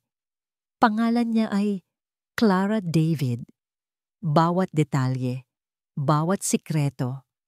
Alamin mo kung saan siya nanggaling, kung sino ang kanyang mga kaibigan, kung ano ang kinakain niya sa almusal. Alamin mo kung siya ba talaga ang sinasabi niyang siya." "Masusunod, ma'am?" sagot ng lalaki. "Gusto ko ng resulta sa lalong madaling panahon." Utos ni Katrina. Bago ibaba ang tawag, tumingin siya sa bintana, sa madilim na syudad. "Sino ka man, Clara David," isip niya, "malalaman ko at sisiguraduhin kong hindi ka magiging hadlang sa aming plano." Ang bawat anino ay tila may mata. Ang bawat bulungan sa pasilyo ay tila tungkol sa kanya. Mula nang mangyari ang insidente sa archive, naramdaman ni Clara ang pagbabago. Ang mga titig ni Katrina ay mas matalas, mas mapanuri. Alam niyang binabantayan siya. Alam niyang nauubusan na siya ng oras. Ang pagiging maingat ay hindi na sapat. Kailangan na niyang kumilos ng mabilis at mapanganib. Ang kanyang plano ay nabuo sa gitna ng kadiliman ng kanyang maliit na apartment, sa harap ng kumikinang na screen ng isang second-hand na laptop. Kung ang ugat ng paghihiganti ni Miguel ay ang nawalang yaman ng kanyang ama, kung gayon, ang kasakiman pa rin ang pinakamalaki nitong kahinaan. At iyon ang kanyang gagamitin. Sa loob ng isang linggo, ginugol ni Clara ang bawat gabi sa pag-aaral ng isang partikular na file. Isang panukalang pamumuhunan sa isang bagong tech company sa Mindanao. High risk, high return. Ito ay isang proyektong isinantabi ng kanyang ama noon dahil masyadong mapanganib. Pero para sa isang taong tulad ni Miguel, na uhaw sa mabilis na kita at pagkilala, ito ang perpektong pain. Ang kanyang gawain ay parang paglalakad sa isang manipis na alambre. Kailangan niyang baguhin ang mga numero, ang mga financial projection, ang market analysis, ang inaasahang kita. Nang hindi nag-iiwan ng bakas, kailangan niyang gawing isang gintong oportunidad ang isang potensyal na kalamidad. Gabi-gabi, ang tanging liwanag lang sa kanyang silid ay mula sa laptop. Ang bawat pag-click ng mouse, bawat pag-type sa keyboard ay may kasamang panalangin. Naramdaman niya ang malamig na pawis sa kanyang likod. Alam niyang delikado ang ginagawa niya. Isang maling galaw lang, tapos ang lahat. Nang sa wakas ay natapos niya, ang ulat sa kanyang harapan ay isang obra maestra ng panlilinlang. Ang mga numerong nagsasabing panganib ay naging potensyal. Ang mga babala ay naging mga hamon na kayang lampasan. Mukha itong perpekto. Masyadong perpekto para tanggihan. Kinabukasan, Naghintay siya ng tamang tiyempo. Nakita niyang kalalabas lang ni Katrina mula sa opisina ni Miguel. Ang mukha ay gusot, senyales ng isa na namang pagtatalo. Ito na ang pagkakataon. Kumatok siya ng marahan bago pumasok. Sir Miguel, paumanhin po sa abala. Tumingin si Miguel mula sa kanyang mga papeles, ang mukha ay iritado. Ano yun, Miss David? Inilapag ni Clara ang folder sa mesa nito. Sir, para po sa quarterly review, napansin ko po itong lumang proposal na hindi po nabigyan ng pansin. Naisip ko po na baka interesado kayong tingnan. Gumawa na rin po ako ng updated na financial projection batay sa kasalukuyang market trends. Kinuha ni Miguel ang folder. Ang kanyang ekspresyon ay puno ng pagdududa. Sinimulan niya itong basahin. Nakita ni Clara ang unti-unting pagbabago sa kanyang mukha. Ang pagdududa ay naging interes. Ang interes ay naging kasakiman. Ang kislap sa mga mata nito. Ang parehong kislap na nakita niya bago siya itulak sa bangin ay naroon na naman. Mindanao Tech Hub. Basa ni Miguel sa sarili. Ang projected returns dito ay napakalaki. Opo, sir, sabi ni Clara. Pinapanatili ang kanyang boses na professional. Kung maisasara po natin ang deal na ito bago matapos ang buwan, ito na po ang magiging pinakamalaking tagumpay ng Reyes Holdings sa ilalim ng inyong pamumuno. Ang mga salitang iyon, sa ilalim ng inyong pamumuno, ang huling tulak. Ang ego ni Miguel ay mas malaki pa kaysa sa kanyang pag-iingat. Ang pagnanais niyang patunayan na mas magaling siya kaysa sa ama ni Isabela ay ang kanyang magiging kapahamakan. Magaling ito, David, sabi ni Miguel, napatango-tango. Iset mo ang isang meeting kasama ang mga kinatawan nila. Ako na ang personal na haharap dito. Masusunod po, sir. Yumuko si Clara at lumabas ng opisina. Ang kanyang puso ay bumibilis. Ang pain ay nilamon na. Ang silo ay nakahanda na. Ngunit ng gabing iyon, habang nakahiga siya sa kanyang kama, ang tagumpay ay hindi nagdulot ng kasiyahan. Sa halip, isang alon ng pagod at takot ang bumalot sa kanya. Napakuyom siya sa ilalim ng kumot. Sa mundong ito ng kasinungalingan at paghihiganti, naramdaman niya ang matinding pangungulila. Pangungulila sa isang simpleng buhay. Pangungulila sa isang taong totoo. Kinuha niya ang kanyang cellphone at nagdial ng isang pamilyar na numero. Hello? Ang boses ni Mateo ay malinaw. Kasabay ng mahinang tunog ng mga alon sa likuran. Mateo, bulong ni Clara. Biglang naging si Isabela. Naramdaman niya ang pagbara sa kanyang lalamunan. Clara, napatawag ka. Ayos ka lang ba dyan? Ang iyong boses, okay lang ako. Pagsisinungaling niya. Okay lang. Gusto ko lang marinig ang boses mo. Isinara niya ang kanyang mga mata. Iniisip ang dalampasigan. Kumusta ang huli? Marami-rami din, sagot ni Mateo. Nararamdaman ang lungkot sa boses niya. Ang dagat ay kalmado ngayong gabi. Maganda ang mga bituin. Isang luha ang pumatak mula sa mata ni Clara. Namiss ko ang mga bituin dyan. Umuwi ka na, Clara. Ang mga salita ni Mateo ay simple, pero tumagos ito sa puso niya. Gusto ko, sigaw ng kanyang isip, pero hindi pa pwede. Malapit na, sabi niya. Pinipilit pasiglahin ang kanyang boses. May kailangan lang akong tapusin. Huwag kang mag-alala, mag-iingat ako. Pagkatapos ng tawag, mas lalo siyang nakaramdam ng kalungkutan. Pero kasabay nito, isang bagong determinasyon. Kailangan na niyang tapusin ito para makawi na siya. Sa kabilang dako ng syudad, sa isang maluwag at modernong condo unit, nakatingin si Katrina sa isang litratong ipinadala sa kanyang cellphone. Wala kaming makitang anumang record ni Clara David bago ang 1 taon, ma'am, sabi ng pribadong investigador sa kabilang linya. Walang birth certificate, walang school records, walang kahit ano. Para siyang isang multo na bigla na lang lumitaw. Tinitigan ni Katrina ang litrato sa kanyang screen. Ito ay kuha mula sa malayo, medyo malabo, pero malinaw ang pagkakakilanlan. Si Clara, nakaupo sa buhanginan ng isang dalampasigan, kausap ang isang lalaking mangingisda. Ang ekspresyon sa mukha ni Clara ay isang bagay na hindi pa niya nakikita sa opisina. Isang tunay na ngiti na may bahid ng lungkot. Isang malamig na pakiramdam ang gumapang sa kalooban ni Katrina. Ang babaeng ito ay hindi lang isang multo. Siya ay isang multo na may tinataguan at may kasama. Magaling, sabi ni Katrina sa imbestigador. Ang kanyang boses ay walang emosyon. Ngayon, gusto kong ituon mo ang lahat ng iyong oras sa isang bagay. Ano po iyon, ma'am? Ang mga mata ni Katrina ay nakapako sa lalaki sa litrato, sa posibleng kahinaan ni Clara. Alamin ninyo ang lahat tungkol sa lalaking yan. Ang tunog ng pagbagsak ay hindi palaging malakas.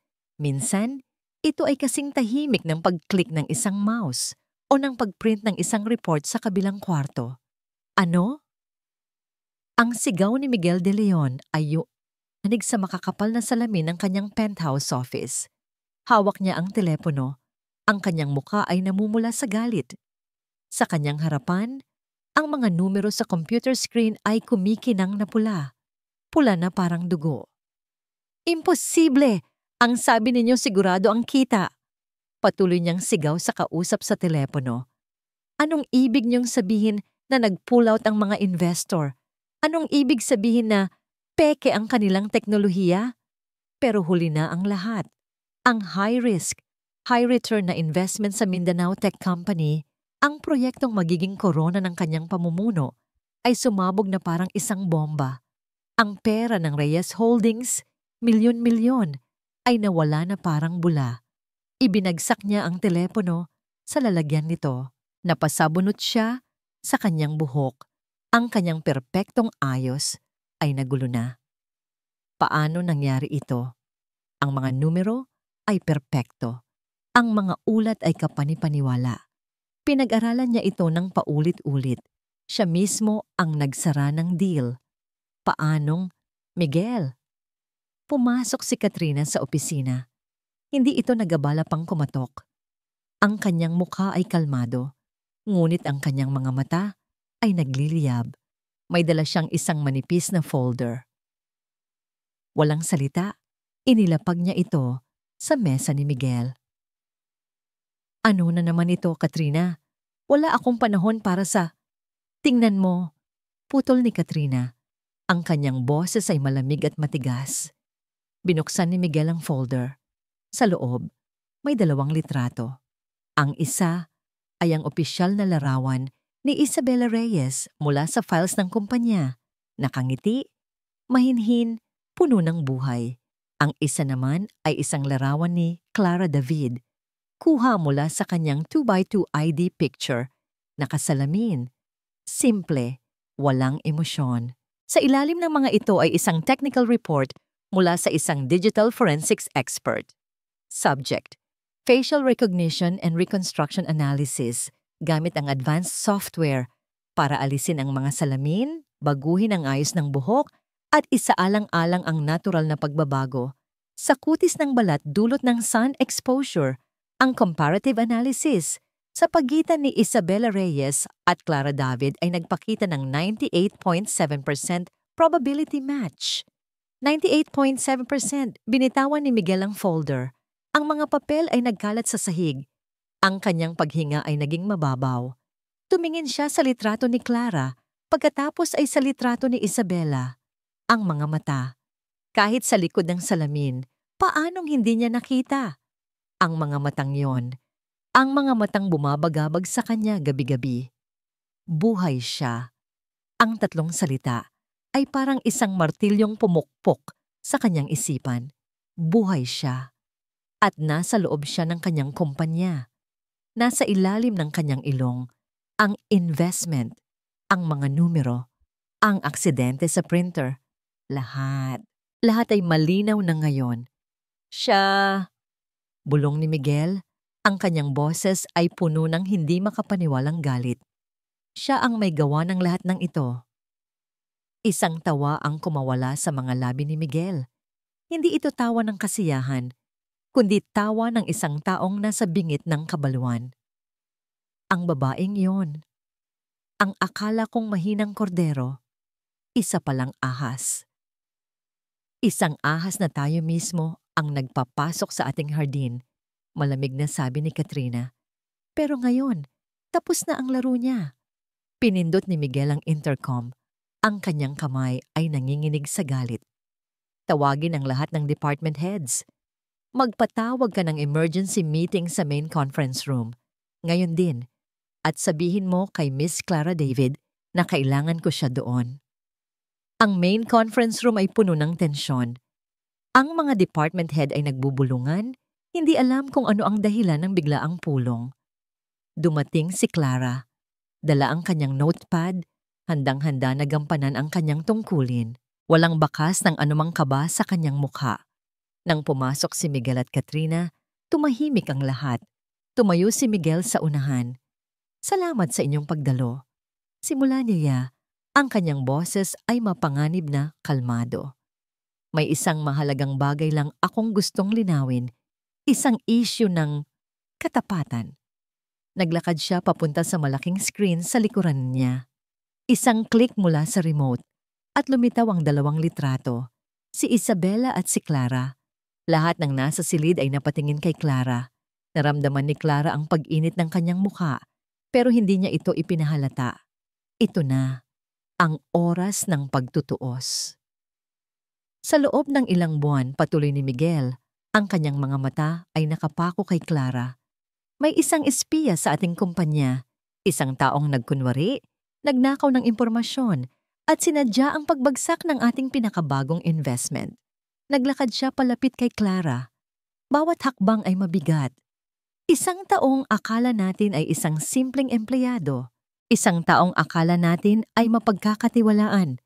Pero ang totoo, siya ay isang multo mula sa nakaraan na nagbalik para sa paghihiganti. Huminto siya sa harap mismo ni Clara, napakapit. Ang kanyang mukha ay ilang pulgada na lang ang layo. Hindi ba, Isabela? Ang pangalan ay parang isang bomba na sumabog sa katahimikan ng silid. Ang mga bulungan ay naging malakas na pagkabigla.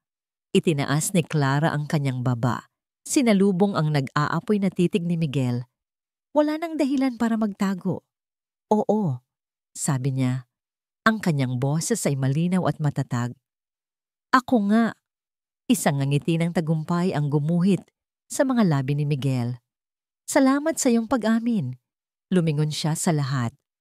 Ang babaeng ito, si Isabela Reyes, na matagal nang patay, ay ang dahilan kung bakit nalugi ang kumpanya ng milyon-milyon.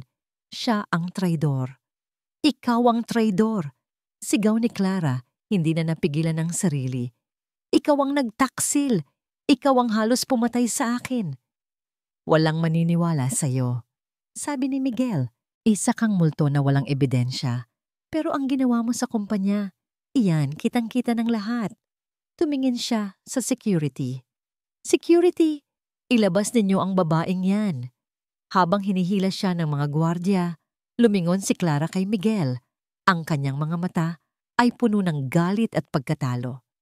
Hindi pa tayo tapos, Miguel. Tapos na tayo. Bulong ni Miguel. Sapat lang para marinig niya. At para siguraduhin iyon. Lumapit ito sa kanyang tainga. Subukan mo lang bumalik o gumawa ng anumang gulo at sisiguraduhin kong madadamay ang mangingisdang nagligtas sa iyo sa Batangas. Alam ko na ang lahat tungkol kay Mateo Santos. Isang maling galaw mo lang, Isabela, at bibisita sa kanya ang dagat sa ikalawang pagkakataon. Nanlamig ang buong katawan ni Clara. Si Mateo. Ang kanyang kahinaan. Iyon ang huling salita. Hinila na siya ng mga gwardiya, palabas ng conference room, palabas ng gusali, at itinapon sa bangketa. Nagsimulang umulan. Nakatayo si Isabela sa gitna ng ulan, basang-basa, habang ang mga tao at sasakyan ay dumadaan lang sa kanyang tabi. Ang kanyang perpektong plano ay gumuho. Ang kanyang paghihiganti ay nabigo. Wala siyang pera. wala siyang trabaho. At ang pinakamahalagang tao sa kanyang buhay ngayon ay nasa panganib. Tumingala siya sa tore ng Reyes Holdings, ang kanyang dating kaharian na ngayon ay naging kanyang kulungan. Talunan siya, nawala na sa kanya ang lahat. Muli, ang katahimikan ay may sariling ingay. Para kay Mateo Santos, ang ingay na yon ay ang bawat hampas ng alon sa dalampasigan na hindi nagdadala ng kasagutan. 3 araw na. 3 araw na siyang tumumatawag sa numero ni Clara, ngunit wala nang sumasagot. Ang huling pag-uusap nila, ang malungkot na boses nito na nangungulila sa mga bituin, ay paulit-ulit na tumatakbo sa kanyang isipan. May mali. Alam niya. Nararamdaman niya ito sa hangin, sa alat ng dagat, sa bigat ng kanyang dibdib tuwing umaga. Sa ika-4 na araw, hindi na niya natiis. Ipinagbilin niya ang kanyang bangka at ang kanyang kubo sa isang kaibigang mangingisda. Kumuha siya ng kaunting ipon mula sa kanyang taguan.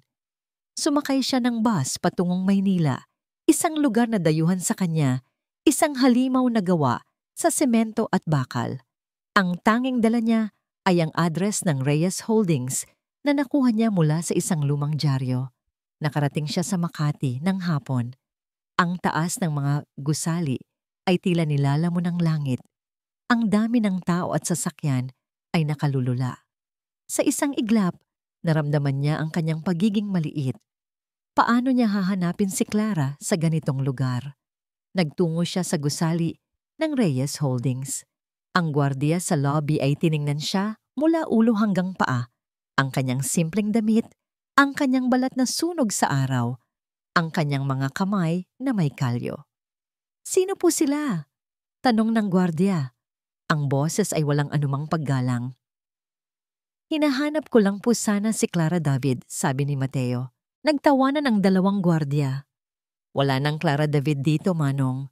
Matagal nang sinipa palabas. Isa palang magnanakaw. Natigilan si Mateo. Magnanakaw? Si Clara? Hindi maari. Nagmakaawa siya, nagtanong, ngunit wala nang impormasyong ibinigay sa kanya. Paalis na sana siya, puno ng pag-aalala at pagkalito, nang may isang janitor na lumapit sa kanya. Manong, bulong ng matandang janitor. Nakita ko po ang babaeng iyon noong huling araw niya. Umiiyak. Dati po, lagi siyang kumakain sa maliit na kapihan sa kabilang kanto. Baka sakaling nandoon siya. Nagpasalamat si Mateo at dali-daling tinungo ang itinurong lugar. Ang kapihan ay maliit at hindi gaanong pansinin. Puno ito ng mga ordinaryong empleyado. Inikot niya ang kanyang paningin at sa pinakasulok na mesa, malapit sa bintana, nakita niya ito.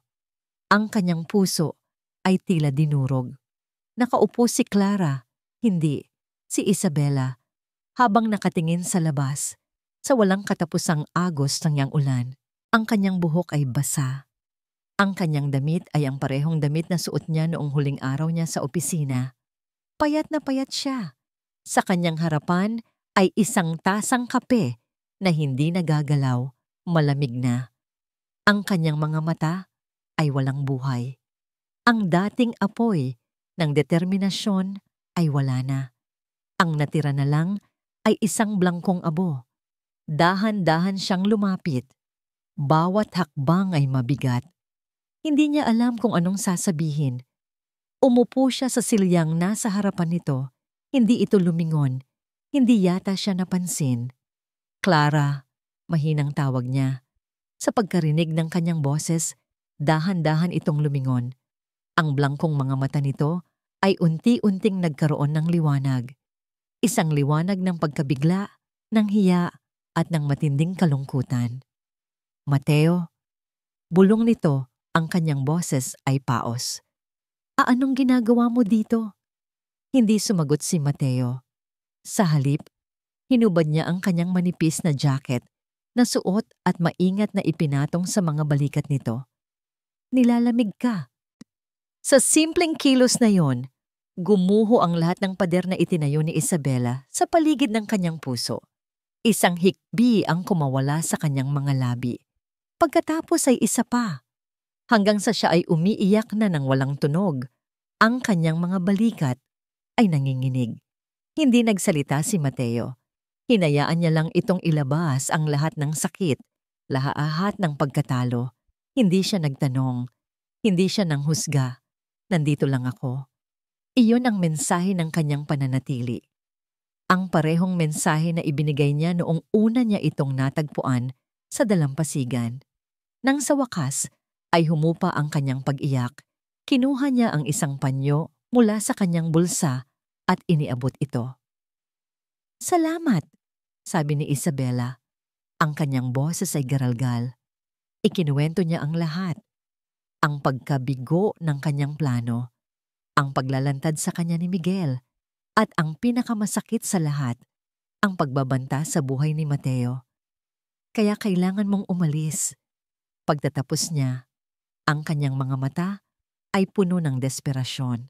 "Mateo, umalis ka na. Mapanganib dito. Mapapahamak ka lang dahil sa akin." Tinitigan siya ni Mateo. "Nang una kitang makita, akala ko ay isa kang problemang inanod ng dagat.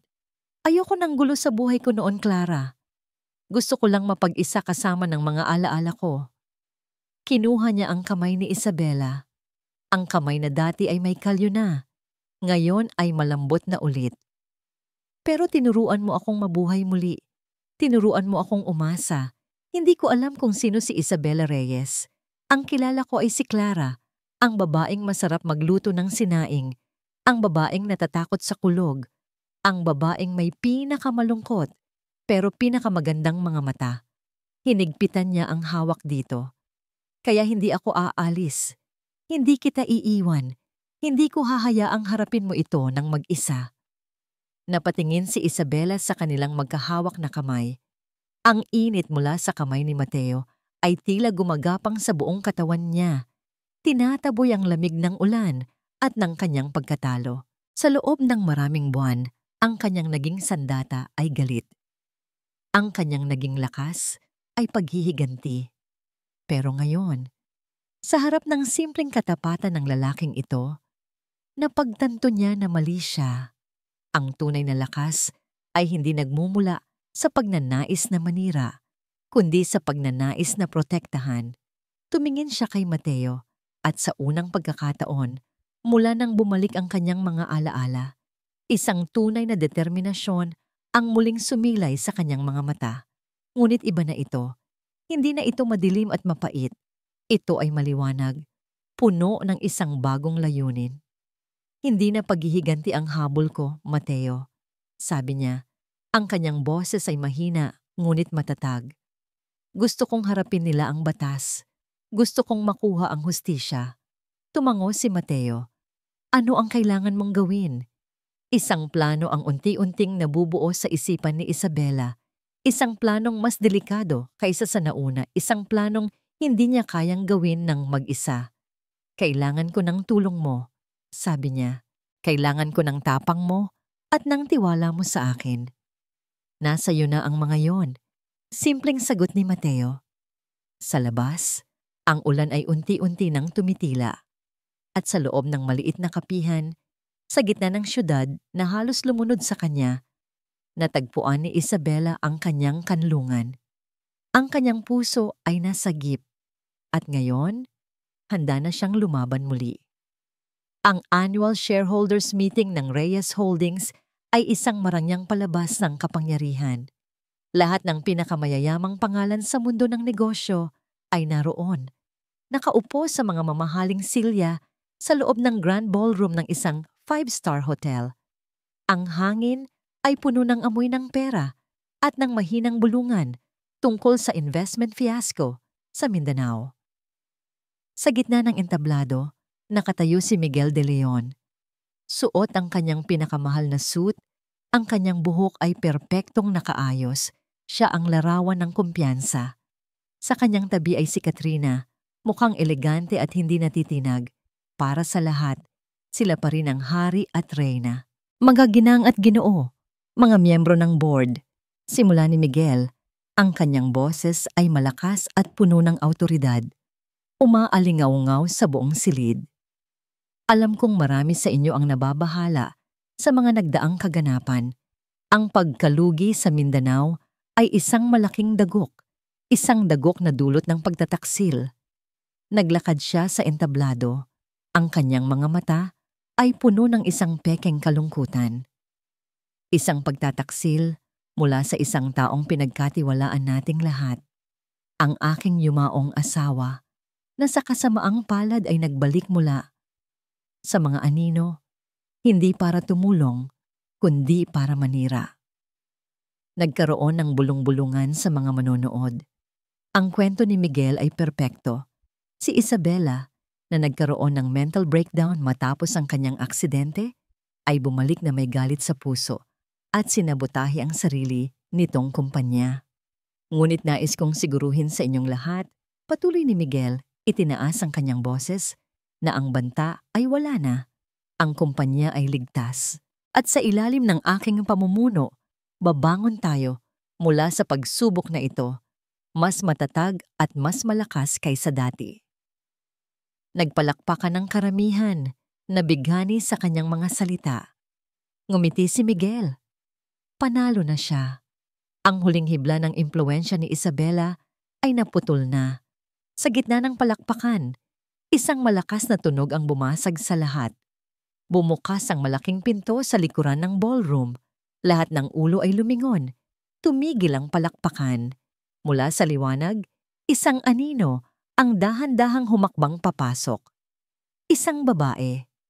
Ang kanyang buhok ay simple lang ang ayos.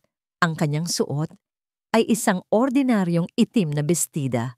Wala siyang dalang anumang palamuti, maliban sa isang bakal na determinasyon sa kanyang mga mata. Si Isabela. Natigilan si Miguel. Ang kanyang nangiti ay naglaho, napalitan ng hindi makapaniwalang tingin. Si Katrina ay nanigas sa kanyang kinatatayuan. Naglakad si Isabela sa gitnang pasilyo, ang tunog ng kanyang mga takong ang tanging maririnig sa nakabibinging katahimikan. Ang mga shareholder ay nagbubulungan, naguguluhan. Hindi siya pinigilan ng security. Isang matandang miyembro ng board, isang matalik na kaibigan ng kanyang ama, ang sumenya sa mga ito, nahayaan siya. Hindi tumigil si Isabela hanggang sa makarating siya sa paanan ng entablado. Tumingala siya, tinitigan ng diretso sa mga mata si Miguel. Magandang umaga sa lahat, sabi niya. Ang kanyang boses ay kalmado ngunit malinaw. Pinalakas ng mikroponong hawak ng isang loyalistang staff ng kanyang ama. Ang pangalan ko ay Isabela Reyes. At salungat sa mga kwentong naririnig ninyo, hindi ako isang multo. At lalong hindi ako isang traidor. Anong ginagawa mo dito? Sigaw ni Miguel. Ang kanyang pagkukunwari ay nagsisimula ng magkalamat. Wala kang karapatan dito. Security. May karapatan ako, sagot ni Isabela. Hindi inaalis ang tingin sa kanya. Bilang nag-iisang anak ni Ricardo Reyes, ako pa rin ang may-ari ng pinakamalaking share sa kumpanyang ito. Isang katotohanang hindi kayang baguhin ng anumang pekeng dokumento na iyong ginawa. Nagpakita siya ng isang dokumento. At bilang isang shareholder, may karapatan akong magsalita. Lalo na kung ang kasalukuyang CEO ay hindi lang isang manloloko, kundi isang kriminal. Sinungaling! Sigaw ni Katrina mula sa entablado. Hindi siya pinansin ni Isabela. Oo. Totoo na ako ang nag-udyok kay Mr. De Leon na aprubahan ng investment sa Mindanao. Alam kong ito ay isang masamang desisyon, pero hindi ko ninakaw ang pera ng kumpanya. Ang ginawa ko ay ilantad ang tunay na kulay ng taong ito. Isang taong sakim, walang ingat, at handang isugal ang kinabukasan ng kumpanya para sa sarili niyang karangalan. Patunayan mo, hamon ni Miguel. Ang patunay? Sabi ni Isabela. Ang patunay ay hindi lang tungkol sa perang nawala. Ito ay tungkol sa kung paano mo nakuha ang iyong posisyon. Lumingon siya sa malaking screen. I-play ang video. Sa control booth, isang lalaking nakasuot ng uniforme ng maintenance staff ang nag-press ng play. Si Mateo. Biglang nagbago ang imahe sa screen. Hindi na ito ang logo ng Reyes Holdings. Ito ay isang madilim na video, kuha mula sa isang nakatagong kamera. Ang lokasyon, ang opisina ni Miguel. Sa video, nakaupo si Miguel at Katrina. Nag-uusap. "Kuya, masyado na siyang mapanganib," sabi ng boses ni Katrina sa recording. "Huwag kang mag-alala, kapatid ko," sagot ng boses ni Miguel. "Kontrolado ko ang lahat." Kapatid. Ang salita ay parang isang bombang sumabog sa loob ng ballroom. Nagpatuloy ang recording. "Paano kung malaman nila ang lahat?" tanong ni Katrina. "Ang tungkol sa plano? Ang tungkol sa ginawa mo kay Isabela sa Tagaytay?" Isang ngisi ang gumuhit sa mga labi ni Miguel sa video. Walang makakaalam. Patay na siya. Isang tulak lang. Tapos ang lahat ng problema. Nakuha natin ang hustisya para kay Papa at nakuha natin ang kumpanya. Tayo na ang panalo. Isang tulak lang. Ang buong ballroom ay natulala. Ang pag-amin, malinaw na parang sikat ng araw. Isang pag-amin sa tangkang pagpatay. Pinatay ni Mateo ang video. Ang katahimikan sa silid ay mas mabigat kaysa dati. Si Miguel ay namutla na parang papel. Tumingin siya kay Isabela pagkatapos ay sa mga shareholder na ngayon ay nakatingin sa kanya nang may pagkasuklam at takot. "Peke iyan, gawa-gawa lang yan." Sigaw niya, ang kanyang boses ay puno ng desperasyon. "Hindi iyan peke, Miguel," sabi ni Isabela. "Iyan ang katotohanan. Ang katotohanang pilit mong itinago sa loob ng 1 taon." Sa sandaling iyon, bumukas muli ang mga pinto sa likuran. Ngunit hindi na ito isang babaeng nag-iisa. Pumasok ang mga pulis. Ang kanilang mga uniforme ay isang malinaw na senyales na tapos na ang laro. Nataranta si Katrina. Sinubukan niyang tumakbo, ngunit hinarang na siya. Si Miguel naman ay nanatiling nakatayo sa entablado na para bang isang estatwang gawa sa yelo. Ang kanyang kaharian ay gumuho sa harap mismo ng kanyang mga mata. Lahat ng kanyang pinaghirapan, lahat ng kanyang kasamaan ay nakalantad na. Naglakad ang mga pulis patungo sa entablado. "Miguel de Leon," sabi ng hepe ng pulisya, "inaaresto ka namin sa salangtangkang pagpatay at corporate fraud." Habang pinupusasan siya, ang kanyang mga mata ay hindi humiwalay kay Isabela. Walang pagsisisi, ang tanging naroon ay purong galit. "Hindi pa tayo tapos, Isabela," sigaw niya habang hinihila siya palayo. Tinitigan lang siya ni Isabela. Nang mawala na si Miguel sa kanyang paningin, doon lang niya naramdaman ang pagod. Ang bigat na 1 taon niyang pinasan ay unti-unting nawala. Huminga siya ng malalim. Sa wakas, tapos na. Ilang buwan ang lumipas. Ang iskandalo sa Reyes Holdings ay unti-unting humupa, napalitan ng ibang mga headline gaya ng laging nangyayari. Ang mundo ay patuloy na umikot. Ngunit para kay Isabela Reyes, ang mundo ay tumigil muna, saglit. Binigyan niya ang kanyang sarili ng pagkakataong huminga. Isang hapon, nagmaneho siya papunta sa isang lugar na hindi niya inaakalang babalikan niya pa. Isang maximum security prison sa labas ng Maynila. Pumasok siya, hindi na bilang biktima na puno ng galit, kundi bilang 1 taong naghahanap ng pagsasara. Sa likod ng isang makapal na salamin, nakita niyang muli si Miguel. Ang dating CEO na laging mukhang makapangyarihan ay wala na. Napalitan ito ng isang lalaking nakasuot ng orange na uniforme, mas payat, at may mga matang nawalan na ng dating kislap. Umupo si Isabela. Hindi sila nagsalita ng ilang sandali. "Bakit ka nandito?" Sa wakas ay tanong ni Miguel. Ang kanyang boses ay magaspang at walang buhay. "Gusto kong malaman," simpleng sagot ni Isabela. "Bakit?" Isang mapait na tawa ang kumawala kay Miguel. Tumingin ito sa bintana. "Ang aking ama, si Ricardo de Leon, at ang iyong ama, si Ricardo Reyes. Magkasosyo sila noon, magkaibigan. Pero ang iyong ama ay mas magaling, mas tuso. Sa isang malaking deal, naubos ang lahat ng pera ng pamilya namin. Nalugi kami. Namatay ang aking ama na isang talunan. Lumaki akong may dalang isang pangako. Babawiin ko ang lahat ng iyon. Doble. Tinitigan siya ni Isabela. Sa wakas, ang buong katotohanan. Pero bakit ako? Bakit kailangang idamay ako sa isang laban na hindi ko naman alam? Dahil ikaw ang kanyang kayamanan, sagot ni Miguel, tumingin ng diretso sa kanya. Ikaw ang kanyang pinakamahal na hiyas. Para masaktan siya ng husto, kailangan kong kunin ka. Pero sa huli, ako pa rin ang natalo. Tumango si Isabela. Walang galit sa kanyang puso. Ang naroon na lang ay isang malalim na awa. Awa para sa isang lalaking nilamon ng galit ng nakaraan. Awa para sa isang buhay na nasayang. Hindi ka natalo dahil mas magaling ako, sabi ni Isabela, tumatayo na. Natalo ka dahil pinili mo ang galit kaysa sa pagpapatawad. Pinili mo ang paghihiganti kaysa sa pag-ibig. Hinawakan niya ang salamin. Dahil kailangan kong palayain ang sarili ko mula sa galit. Hindi para sa'yo, kundi para sa akin. Paalam, Miguel. Tumalikod siya at naglakad palayo. Hindi na lumingon pa. Sa kanyang paglabas, naramdaman niya ang paggaan ng kanyang balikat. Isang mabigat na tanikala mula sa nakaraan ang sa wakas ay naputol na.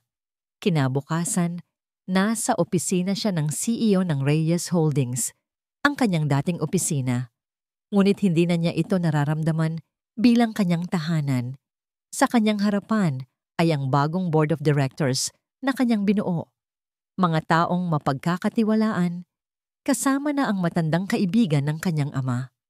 Ako ay magbibitiw na bilang CEO, anunsyo niya, na ikinagulat ng lahat.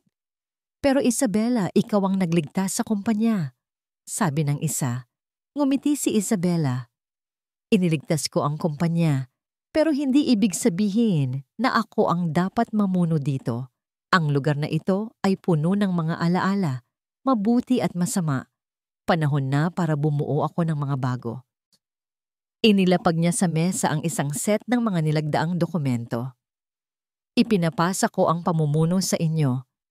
Alam kong nasa mabuting kamay ang pamana ng aking ama. Tumayo siya at lumabas ng silid. Habang naglalakad siya palabas ng gusali, sa huling pagkakataon, naramdaman niya ang kalayaan. Hindi na siya si Isabela Reyes, ang heredera. Hindi na siya si Clara David, ang tagapaghiganti. Siya na lang si Isabela. Isang babaeng binigyan ng ikalawang pagkakataon sa buhay. Sumakay siya sa kanyang sasakyan. Nagmaneho siya papalayo sa syudad, papalayo sa ingay at gulo. Ang mga matataas na gusali ay unti-unting napalitan ng mga luntiang bukirin hanggang sa maamoy na niya ang alat ng dagat. Nakarating siya sa Batangas nang palubog na ang araw. Ang langit ay may kulay kahel at rosas. Ipinark niya ang kanyang sasakyan at naglakad ng nakayapak sa buhanginan. Sa di kalayuan, nakita niya ito. Nakatayo si Mateo sa tabi ng kanyang bangka, inaayos ang kanyang lambat. Ang parehong imahe na una niyang nakita nang magising siya sa mundong ito. Tumingala si Mateo na para bang naramdaman niya ang kanyang pagdating. Nagtama ang kanilang mga mata. Walang salitang namutawi. Hindi kailangan. Isang ngiti. Isang ngiti mula kay Mateo na nagsasabing, naghintay ako. Isang ngiti mula kay Isabela na nagsasabing, nandito na ako. Naglakad siya palapit. Hinawakan ni Mateo ang kanyang kamay. Ang magaspang nitong palad ay amuhayay ang pinakapamilyar at pinakakomportableng bagay sa mundo. Magkatabi silang umupo sa buhanginan. Ang dating heredera at ang simpleng mangingisda. Dalawang mundong nagbanggaan, dalawang pusong sinugatan na naghilom sa isa't isa. Handa ka na ba para sa isang simpleng buhay? Tanong ni Mateo. Ang kanyang boses ay mahina. Tumingin si Isabela sa malawak na karagatan. Sa papalubog na araw, hinigpitan niya ang hawak sa kamay ni Mateo. Ngayon lang ako naging ganito kahanda. Sagot niya, ang dagat na minsan ay halos kumuha ng kanyang buhay Ang dagat na nagdala sa kanya kay Mateo, ang parehong dagat ngayon ang saksi sa kanyang bagong simula. At habang pinapanood nila ang araw na tuluyang magpaalam, alam ni Isabela na sa wakas, nakauwi na siya. At dito nagtatapos ang kwento ni na Isabela at Mateo. Mula sa kaibuturan ng aking puso, maraming salamat. Salamat sa inyong walang sawang pagsubaybay at sa paglalakbay ninyo kasama si Isabela sa kanyang kwento. Habang isinusulat ko ang bawat kabanata, naramdaman ko ang bawat patak ng kanyang luha, ang bawat tibok ng kanyang pusong nasaktan, at ang bawat pagbangon mula sa pagkakalugmok. Ang pagsulat ng kanyang kwento ay isang paalala na ang tunay na lakas ay hindi nasusukat sa paghihiganti, kundi sa kakayahang magpatawad, lalo na sa pagpapatawad sa sarili. Ito ay isang kwento ng pag-asa, isang paalala na kahit sa pinakamadilim na gabi, laging may sisikat na araw. At higit sa lahat, ito ay isang kwento ng pag-ibig. Hindi lamang pag-ibig na romansa, kundi ang pag-ibig na naghihilom, nagliligtas, at nagbibigay sa atin ng dahilan upang muling magsimula. Ngayon, nais ko namang marinig ang inyong saloobin. Ano ang pinakapaborito ninyong bahagi ng kwento? Anong aral ang inyong napulot? Hinihintay ko ang inyong mga komento sa ibaba. Hanggang sa muli nating pagkikita sa susunod na kwento, lagi ninyong tatandaan na ang bawat puso ay may sariling kwento. Nagmamahal, Kwentong Puso TV.